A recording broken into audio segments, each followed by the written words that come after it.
Merci à Chérif Cheikh Ahmed Tidiane Chérif Diop pour toutes ces informations, comme il l'a si bien annoncé.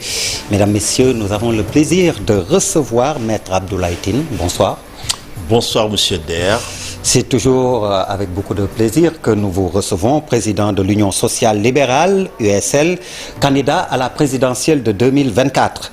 Alors, une réaction après la déclaration du président de la République hier. On ne vous a pas entendu dans le concert de réaction, aussi bien au plan national qu'au plan international. C'est quoi votre réaction finalement? Soulagement? Je pense que ma réaction est la réaction la plus partagée par les Sénégalais. C'est le sentiment que le président de la République a finalement décidé de se conformer à ce que la Constitution prévoit, c'est-à-dire la limitation des mandats à 2 et qu'il ne pouvait pas faire plus de 2 mandats.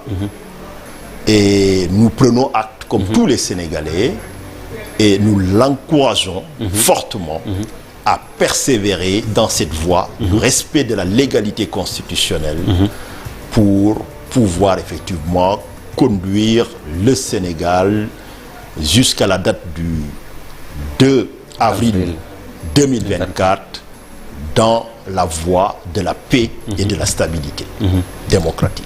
Alors, est-ce que vous êtes surpris en tant qu'acteur politique de sa décision?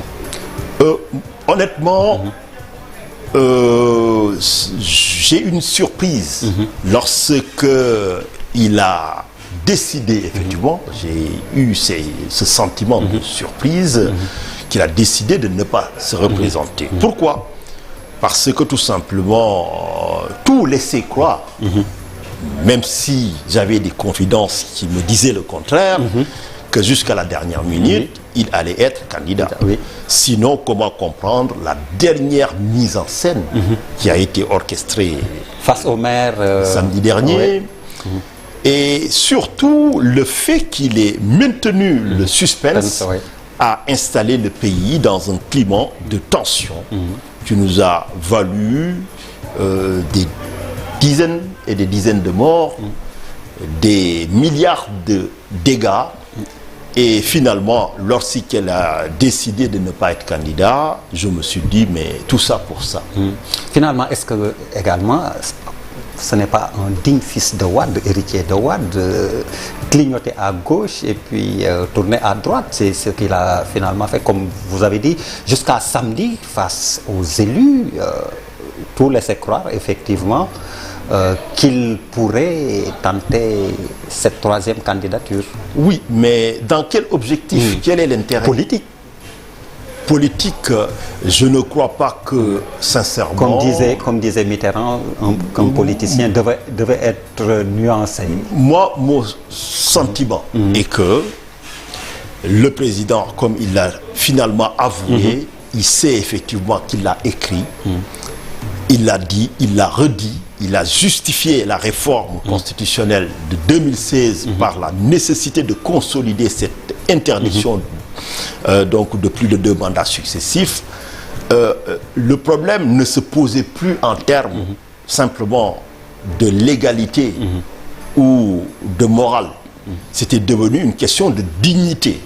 La question qui se pose est de savoir, est-ce qu'un chef de l'État qui a regardé les Sénégalais les yeux dans les yeux, qui a bâti campagne pour dire que je vais réformer, pour limiter, consolider, pouvait revenir et leur dire, se dédire. Et finalement, je pense que c'est salutaire et c'est tout à son honneur d'avoir finalement écouté la voix de la sagesse, malgré effectivement la voix des intérêts de certaines personnes qui le poussaient au maintien à tout prix au niveau de la tête du Sénégal, ce qui de toutes les manières n'allait pas pouvoir advenir parce que le dernier mot appartient au peuple sénégalais, et je pense que le peuple sénégalais qui s'était exprimé en 2012 n'est pas sorti du Sénégal depuis jusqu'à ce matin, et que s'il persistait dans sa voie, il va de soi effectivement que les mêmes causes allaient produire les mêmes effets. Et finalement, Maître Abdoulaye Tine, cette non-candidature désamorce une crise qui se profilait à l'horizon, une crise électorale déjà avec l'annonce des candidatures. Donc vous pensez que maintenant cette crise n'a plus lieu d'être? Loin de là. Je pense que... Avec les appels à l'apaisement qu'on a entendus en filigrane. On va dire que c'est un premier acte, un premier pas, comme je disais, dans la voie de la désescalade et de l'apaisement. Aujourd'hui, les Sénégalais se sont réveillés avec, on va dire, une sorte de sentiment de libération. Vous l'avez vu, la Tabaski ne s'est pas passée comme d'habitude, parce que les gens n'avaient pas vraiment le cœur à la fête, comme on dit d'une certaine manière. Ils ont vécu des moments difficiles. Il y a eu une sorte de trauma collectif d'une certaine manière. Et le fait effectivement d'avoir délivré quelque part les Sénégalais, les ont en tout cas permis de faire baisser la tension d'un cran. Ça c'est évident. Mais ce n'est pas suffisant. Parce qu'aujourd'hui, si nous voulons persévérer dans la voie de l'apaisement et de la stabilité, il faut regarder le problème en face. Il y a deux problèmes. Parce qu'il faut oser parfois affronter la réalité du monde. Affronter la réalité du monde nous permet de progresser. La crise de 2021, mars 2021, nous n'avons pas traité le problème, le mal à la racine. Il y a eu des médiations et on a essayé de tempérer les choses. Mais de toutes les façons, il fallait qu'il y ait un dénouement. Le dénouement, c'est quoi? C'est l'organisation du procès. Et aujourd'hui, il y a une décision de justice. Et c'est pour ça que ça m'inquiète d'une certaine manière. Je comprends, en tant que président de la République, qu'il puisse effectivement afficher un message de fermeté dans de pareilles circonstances. C'est vrai. Mais là n'est pas le propos. Parce que, à l'entendre parler dans son discours hier, tout est sécuritaire d'une certaine manière. Il a une lecture sécuritaire des événements. Mais il oublie les racines du problème. Les racines du problème, tous ces Sénégalais qui sont sortis, certes il y avait des casseurs, mais ça je mets entre parenthèses, la justice doit s'en occuper. Personne ne va féliciter des Sénégalais d'avoir cassé des biens ou d'avoir assassiné d'autres. Des biens publics et privés. Des biens publics. Et privés, oui. Parce que tout simplement, d'ailleurs, si c'est pour un objectif politique, demain, vous prenez le pouvoir, mais il faudra des années pour arriver au même stade. Exactement. Donc, ça ne nous avance pas. Pour reconstruire, oui. Par contre, il y a un vrai problème. C'est cette instrumentalisation de la justice à des fins politiques. Cette sorte de toute-puissance d'hyperprésidence qui fait que nous avons assisté à beaucoup de cas d'arrestation arbitraire, de détention arbitraire qui se poursuivent, de séquestration d'opposants aujourd'hui, comme Ousmane Sonko, dont jusqu'à ce matin, on ne peut pas vous dire sous quel régime juridique il est. Toute la persistance donc de cette politique du coup de force, du matraque, a amené les Sénégalais, certains Sénégalais, à prendre leur courage et à affronter d'une certaine manière le système. Parce qu'il ne faut pas s'y tromper. Si les moyens de régulation institutionnelle ne marchent pas, mais tôt ou tard, les gens ils vont se battre en dehors du système. Et lorsqu'ils se battent en dehors du système, on revient à l'état de nature, ce à quoi on a assisté. C'est pour ça que je veux que le président se ressaisisse, qu'il puisse reconnaître la réalité. C'est qu'il peut parler de complot, d'attaques organisées contre l'État et tout ça, il peut donner toutes les étiquettes possibles, mais ça ne nous avancera en rien. Aujourd'hui, le prochain détonateur pourrait être effectivement une tentative d'arrestation de Ousmane Sonko et d'emprisonnement. Maintenant, aujourd'hui, la question qui se pose, c'est de savoir le délit pour lequel il est condamné, soi-disant prétendue corruption à la jeunesse. Vous savez, la condamnation, ça vise à réguler un ordre social. Donc il y a un arbitrage à faire entre les intérêts de la justice et les intérêts de la paix. Comme on le fait sur le plan international. Quand le Conseil de sécurité gère les crises d'une certaine manière, on fait souvent, il peut y avoir, on l'a vu avec le statut de la Cour pénale internationale, des situations où effectivement on doit mettre entre parenthèses les impératifs quelque part de justice pour ne pas enfoncer ou envenimer la crise d'une certaine manière. Mais là, est-ce que également on ne va pas, comme vous le dénoncez, vers une justice à deux vitesses? Non, c'est pas une justice à deux vitesses. C'est du pragmatisme. Selon la tête du client. Non, c'est pas la tête du client, parce que il y a client et client d'une certaine manière. Je vois très bien. Aujourd'hui, ce sont les répercussions. Dites-moi, aujourd'hui, la condamnation vise à préserver l'ordre établi. Que vaut une condamnation ou un emprisonnement qui va plus créer un désordre organisé ou immaîtrisable, qui est non maîtrisable plutôt? Donc la question se pose d'une certaine manière en des termes de pragmatisme. Je ne donne pas de pragmatisme d'une certaine manière. Je ne donne pas de réponse. Je ne dis pas qu'il ne faut pas appliquer une décision de justice, mais c'est pour lui montrer que, en tout cas, il faut s'occuper des racines du mal. Et c'est quoi? C'est qu'il y a cette politique de coup de force. Vous avez vu avec la profession des journalistes, combien de journalistes ont été juste emprisonnés pour avoir fait leur travail. Donc tout ça doit nous amener, s'il a pris conscience qu'il faut respecter la Constitution, il faut poser d'autres actes qui sont dans les revendications du F24.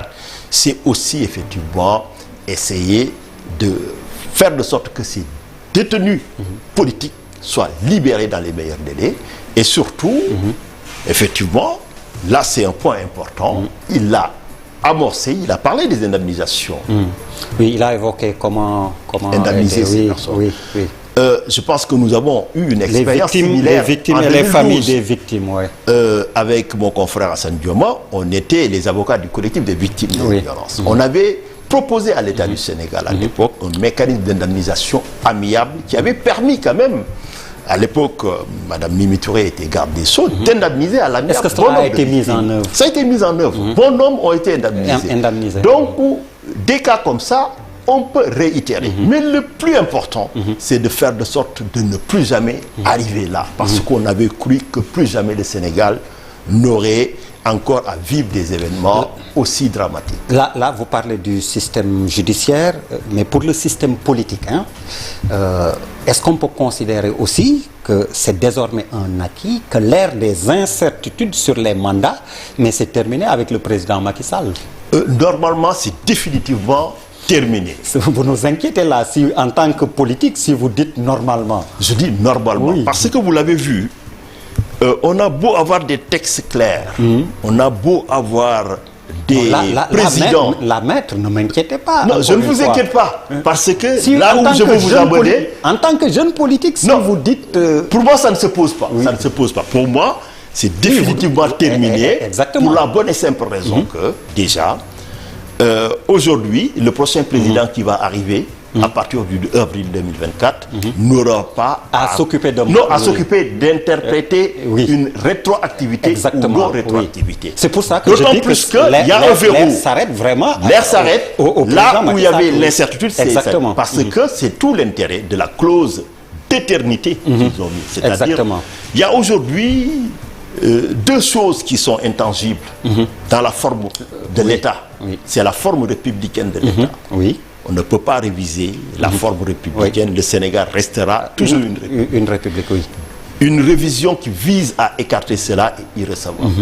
Deuxième point, c'est qu'on ne peut pas revenir sur cette limitation. Donc, il faut le prendre effectivement pour acquis définitivement. Pourquoi je nuance? Parce que tout dépendra maintenant de la culture démocratique des hommes qui auront des acteurs, mais surtout de l'homme qui sera à la tête de cette nation, son rapport avec la légalité, s'il est convaincu effectivement qu'il ne doit pas toucher à la loi et que la loi n'est pas un outil au service de sa boîte à outils et il ne doit pas l'interpréter et le réinterpréter à sa guise. Qu'on ne tente pas un référendum encore pour revenir sur ça? Qu'on ne cherche pas à adopter une nouvelle constitution. Oui, c'est ça. Parce que c'est une constitution, quelqu'un qui vient peut déjouer tout cela en essayant de faire basculer le Sénégal vers une nouvelle république. Ouais. Tout cela nous amène aussi, parce que comme pour la première fois, le président sortant, il va organiser les élections. Sans être candidat. Je nous tous les candidats, on doit avoir un pacte moral, si ce n'est juridique, d'engagement quand même de ne pas toucher à certaines choses. Parce que si le prochain président revient avec une nouvelle constitution et commence à nous réinterpréter, et les mêmes faits et les mêmes causes vont produire les mêmes effets. Et comme vous l'avez si bien dit, des élections présidentielles où pour la première fois le candidat sortant n'est pas candidat. Alors on peut espérer une élection apaisée, mais surtout on va enfin parler programme. Effectivement. Vous l'avez dit si bien résumé. Je pense que, moi je l'ai toujours dit, que l'élection de 2024 sera un tournant à la fois historique et démocratique pour le Sénégal. La problématique principale pour l'élection présidentielle, c'est que ces dernières années, on va dire depuis plus de 30 ans, nous n'avons pas choisi un président sur la base d'un programme. Mais nous avons voté contre. Pas pour, mais contre. Il fallait faire barrage à Abdoulaye Wade. C'est comme ça qu'on a eu Macky Sall. Il fallait en finir avec le régime socialiste. C'est comme ça qu'Abdoulaye Wade est arrivé au pouvoir. Et vous avez vu, entre Senghor et Abdou Diouf, c'était le dauphinat d'une certaine manière. Et il a été réélu encore très facilement pendant plusieurs années. Donc, c'est pour ça que c'est un moment crucial. Et pour cela, nous avons besoin de revenir aux fondamentaux de la politique. Parce que le débat politique depuis plus de 2 ans est happé par cette problématique de troisième mandat et les procès judiciaires. On ne parle pas des fondamentaux.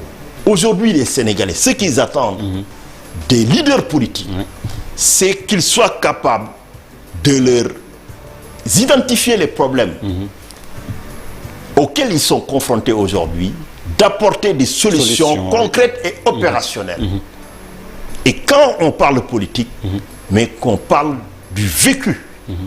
Et aujourd'hui, au lieu de se faire la guerre entre adversaires politiques, ce qui ne devait pas être le cas, notre ennemi commun, nous tous qui avons l'ambition de gouverner ce pays, mais notre ennemi le mieux partagé, notre ennemi commun, mais c'est la pauvreté. Aujourd'hui, c'est le sous-développement. C'est scandaleux ici au Sénégal, avec l'état actuel de la science, avec l'état actuel du savoir médical, des gens puissent mourir parce qu'ils n'ont pas d'argent. Personne ne doit mourir parce qu'il n'a pas d'argent. Le premier des droits de l'homme, c'est le droit à la vie.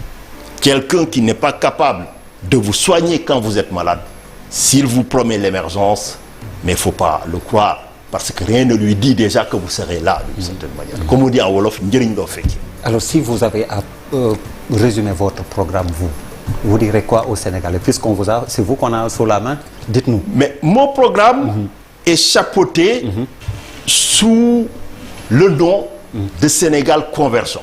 Je l'ai toujours dit, depuis la première... C'est très proche de Sénégal émergent. Mais je l'ai dit depuis 2014. Sénégal émergent, Sénégal convergent. Parce que ce sont les deux notions qui s'affrontent dans les relations internationales. Quand on parle d'émergence, on met en avant les agrégats économiques, les résultats, les chiffres. Aujourd'hui, d'ailleurs, malgré le Sénégal émergent, est-ce qu'aujourd'hui, on peut raisonnablement dire que les Sénégalais de 2023 vivent mieux que les Sénégalais de 2011 ou de 2012? Je ne le crois pas personnellement. Je ne vous demande pas de vous prononcer. Par contre, la convergence économique, c'est mettre l'homme au cœur des politiques publiques d'une certaine manière. Entre soigner le malade et construire des infrastructures, moi, ma priorité sera de soigner les malades. Mais pour les soigner, il faut bien des infrastructures. Mais la priorité, je vous dis la priorité en termes. Il n'y en a pas l'un qui peut aller sans l'autre. Sans l'autre, oui, justement.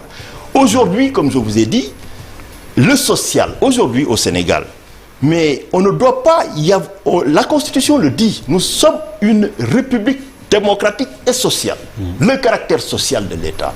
Aujourd'hui, les inégalités, mais sont criantes d'une certaine manière. Aujourd'hui, il n'y a pas de filet de sécurité. Les bourses de sécurité sociale, parlons-en. Mais la couverture maladie universelle, mais elle n'est pas universelle. Pourtant, aujourd'hui, avec les revenus du pétrole, on n'aurait jamais imaginé un jour qu'on aurait du pétrole ou du gaz. Pour une fois que ça s'est produit, est-ce que ce n'est pas raisonnable et respecter nos semblables avec qui on vit, de dire qu'ici, une personne doit avoir un minimum vital et qu'une personne demain qui est malade doit être soignée prioritairement. Donc voilà en tout cas les grands axes d'une certaine manière. Et autre chose, bien sûr, c'est l'emploi, nous l'avons dit. Je pense qu'on a eu un article. On parle souvent de l'emploi des jeunes. Non, mais la question n'est pas le nombre d'emplois. Nous ne venons pas en vous disant 1100. Non, on va créer les conditions pour que l'emploi puisse naître d'une certaine manière. Et c'est ça qui fera effectivement que ça pourra freiner raisonnablement en fixant les jeunes avec ce qu'on appelle l'immigration clandestine et revenir en tout cas aux fondamentaux de la politique. Tout ça pour vous dire que c'est un problème très simple. Le Sénégal, moi je suis convaincu qu'en 5 ans, on peut le mettre sur les rampes du développement. On n'est pas obligé de passer ou de copier les autres. En se fondant sur nos réalités, nous sommes en mesure de forcer parce que les gens, ils ont le savoir, ils ont le talent. Maintenant, tout ce que nous ferons à partir du 2 mars 2020, du 2 avril 2024, si les Sénégalais nous font confiance, c'est de créer ce cadre pour libérer les énergies collectives, pour que le Sénégal soit cette nation qui sera à la hauteur du talent de ses gouvernants et de la réputation du peuple. Merci beaucoup, Maître Abdoulaye Tine. Merci beaucoup. Merci à vous également, mesdames, messieurs, de nous avoir reçus chez vous. C'était Maître Abdoulaye Tine, président de l'Union sociale libérale, USL, candidat à la présidentielle de 2024. Excellente suite de programmes sur la TFM, la télévision Futur Média. Merci, bonsoir.